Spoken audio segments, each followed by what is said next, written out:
Selamat pagi anak-anak. Kali ini kita bertemu dalam pembelajaran tema 2, subtema 2, PP1 untuk kelas 6. Adapun tujuan pembelajaran kita nanti, yang pertama, kalian mampu menggunakan kalimat efektif. Dan yang kedua, kalian mampu menyebutkan makna upaya mempertahankan kemerdekaan melalui peta pikiran. Dan yang terakhir, kalian mampu mengidentifikasi ciri-ciri hewan berdasarkan habitatnya. Mari anak-anakku, kita memasuki pembelajaran di pagi ini. Setelah proklamasi kemerdekaan Indonesia yang pada tanggal 17 Agustus 1945, seharusnya bangsa Indonesia telah merdeka dan terbebas dari segala bentuk penindasan serta penjajahan. Namun, kenyataannya tidak demikian. Bangsa Indonesia masih perlu berjuang mempertahankan kemerdekaan Indonesia. Mengapa? Mari kita pelajari lebih lanjut.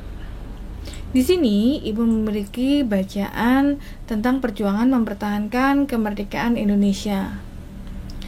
Setelah proklamasi kemerdekaan Indonesia 17 Agustus 1945, bangsa Indonesia ternyata masih berjuang mempertahankan kemerdekaan Indonesia dari gangguan bangsa asing yang datang, seperti dari pemerintah Belanda.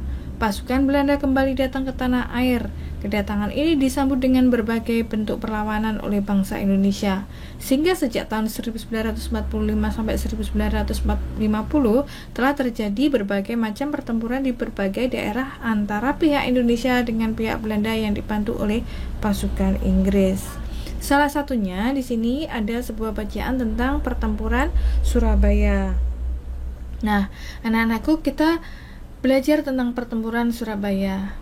Pada tanggal 25 Oktober 1945, tentara sekutu yang dipimpin oleh Brigadir Jenderal Malabi, tanggal 27 sampai 30 Oktober 1945, terjadi kontak senjata antara para pemuda Indonesia dengan pasukan Inggris. Dalam pertempuran ini, pasukan Inggris dapat dipukul mundur. Bahkan puncak dari pertempuran tersebut adalah terbunuhnya pimpinan pasukan Inggris, Brigadir Jenderal Malabi. Pada tanggal 9 November 1945, Inggris mengeluarkan ultimatum yang berisi semua pimpinan dan orang-orang Indonesia yang bersenjata harus melapor dan meletakkan senjatanya di tempat yang ditentukan dan menyerahkan diri dengan mengangkat tangan. Namun, ultimatum tersebut ditolak oleh pihak Indonesia. Pada tanggal 10 November 1945, terjadi pertempuran yang sangat dahsyat. Pasukan Inggris menggempur Surabaya dari darat, laut, dan udara. Peristiwa 10 November ini diperingati sebagai Hari Pahlawan.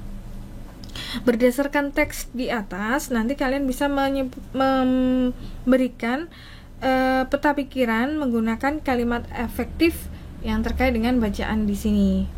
Di sini, Ibu memiliki dengan kata tanya apa, mengapa, siapa, di mana, kapan, dan bagaimana. Sebagai gambarannya, Ibu beri contoh. Apa yang terjadi dalam pertempuran Surabaya?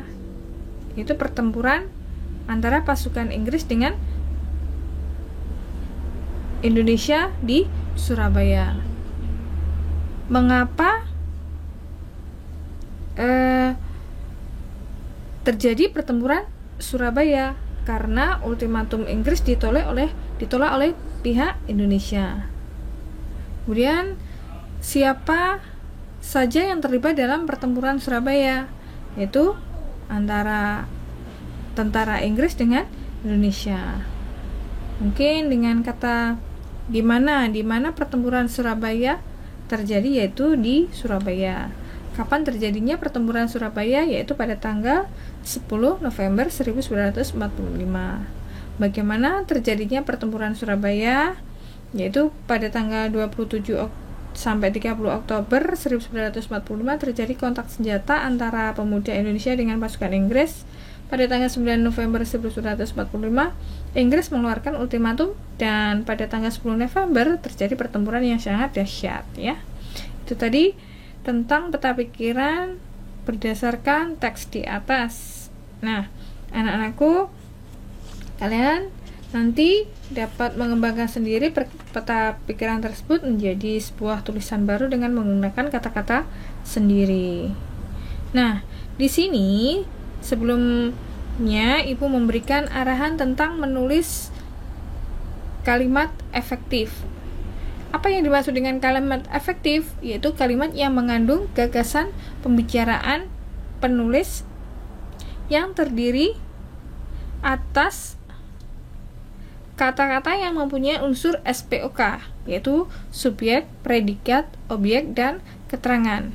Ciri-ciri kalimat efektif yang pertama, memiliki unsur penting atau pokok, minimal unsur subjek dan predikat. Yang kedua, menggunakan struktur bahasa yang tepat. Dan yang ketiga, menggunakan kaidah ejaan yang berlaku. Dan yang keempat, menggunakan pilihan kata atau diksi yang tepat sesuai kebutuhan. Nah, anak-anakku, itu tadi tentang ciri-ciri kalimat efektif. Kalian nanti akan belajar lebih lanjut dengan membuat kata-kata sendiri dengan menggunakan kalimat efektif. Perjuangan dalam mempertahankan kemerdekaan Indonesia tidak dapat dilakukan sendiri-sendiri. Sangat diperlukan kerjasama dan persatuan dari seluruh rakyat Indonesia agar cita-cita untuk menjadi bangsa yang bebas dan merdeka dapat tercapai. Nah, anak-anakku, apa makna yang dapat kamu petik dari upaya mempertahankan kemerdekaan dalam pertempuran Surabaya? Makna yang dapat kita petik yaitu bahwa perjuangan dalam mempertahankan kemerdekaan Indonesia dilakukan dengan berbagai strategi yang disesuaikan dengan kondisi daerah masing-masing. Selain itu, persatuan dan kesatuan merupakan hal yang sangat penting dalam mempertahankan kemerdekaan dan keutuhan NKRI, Negara Kesatuan Republik Indonesia. Itu ya. Jadi maknanya persatuan dan kesatuan sangat penting dalam mempertahankan NKRI. Nah, tahukah kamu bahwa perjuangan dalam mempertahankan kemerdekaan Indonesia dilakukan dengan berbagai strategi yang disesuaikan dengan kondisi daerah masing-masing. Selain itu, persatuan dan kesatuan merupakan hal yang sangat penting dalam mempertahankan kemerdekaan dan keutuhan Negara Kesatuan Republik Indonesia. Nah, kamu nanti akan juga belajar tentang ciri-ciri hewan serta ciri-ciri tempat tinggalnya atau habitatnya. Kalian setelah belajar tentang sejarah perjuangan, nanti di sini belajar tentang cara hewan menyesuaikan diri dengan lingkungan tempat tinggal. Nah, perhatikan di sini. Apakah kamu pernah mengamati ayam, bebek, ikan, dan cicak? Ini ada gambar ayam. Kemudian kita akan mencari tahu bagaimana ciri-ciri hewan tersebut. Nah, di sini Ibu memiliki diagram tentang hewan ayam, ikan, bebek, serta cicak. Bagaimana ciri-cirinya? Kalian tentunya sudah mengamati di lingkungan sekitar tentang hewan-hewan tersebut. Ciri-ciri hewan Ibu ambil contoh yaitu ayam, yaitu ciri-cirinya berkaki dua ya. Kemudian berkembang biak dengan cara bertelur, memiliki sayap, memiliki paruh, dan sedangkan ciri-ciri habitat itu tempat tinggal ya anak-anak. Lingkungannya buatan seperti habitatnya di lingkungan sekitar, misalnya di rumah atau di sekitar kita. Kemudian ada ikan, ciri-cirinya tinggal di air, terus kemudian bernapas dengan insang, kemudian berkembang biak dengan cara bertelur. Nah, mungkin kalian bisa mencari ciri-ciri yang lain disesuaikan dengan hewannya ada. Kemudian habitatnya, ciri-cirinya berada di lingkungan air. Kemudian bebek, bagaimana ciri-cirinya? Bebek juga berkembang biak dengan bertelur, kemudian memiliki sayap, memiliki paruh, serta memiliki selaput kaki untuk berenang. Sedangkan ciri-ciri habitatnya, bebek biasanya tinggal di tempat yang berlumpur. Bebek mencari makan di air seperti kolam, sawah, sungai, atau danau yang dangkal. Nah, begitu juga dengan cecak. Bagaimana ciri-ciri hewan cecak?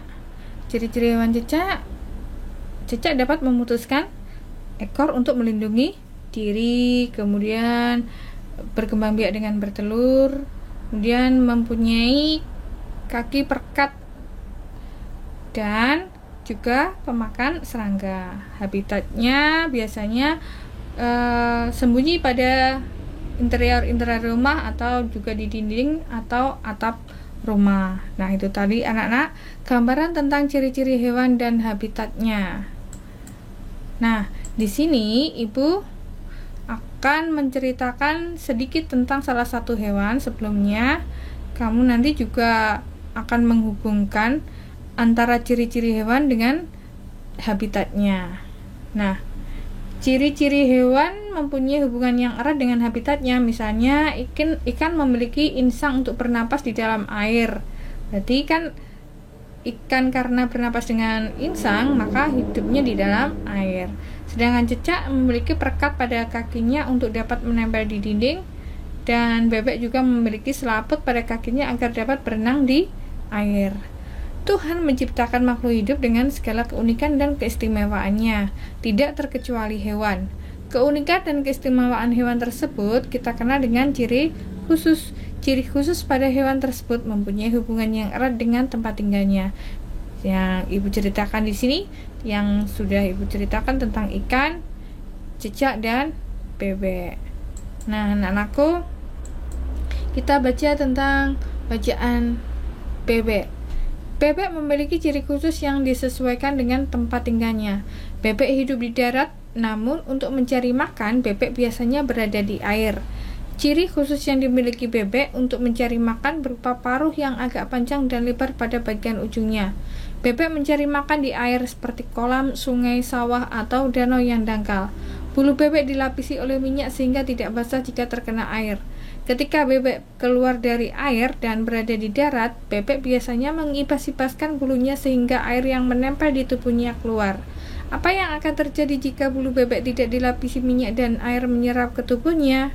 Selain itu, bebek juga memiliki ciri khusus lainnya, yaitu selaput pada kakinya. Selaput tersebut digunakan untuk berenang. Nah, nantinya kalian akan mendalami lebih lanjut tentang ciri-ciri hewan di sekitar tempat tinggal kalian. Nah, di sini kalian bisa menuliskan hewan apa yang pernah kalian lihat dan bisa juga menyebutkan tentang ciri-ciri khusus serta ciri-ciri habitatnya. Nah, anakku, itu tadi penjelasan Ibu di pagi hari ini. Semoga kalian bisa belajar dengan semangat dan mendapatkan ilmu yang bermanfaat. Sekian, sampai jumpa.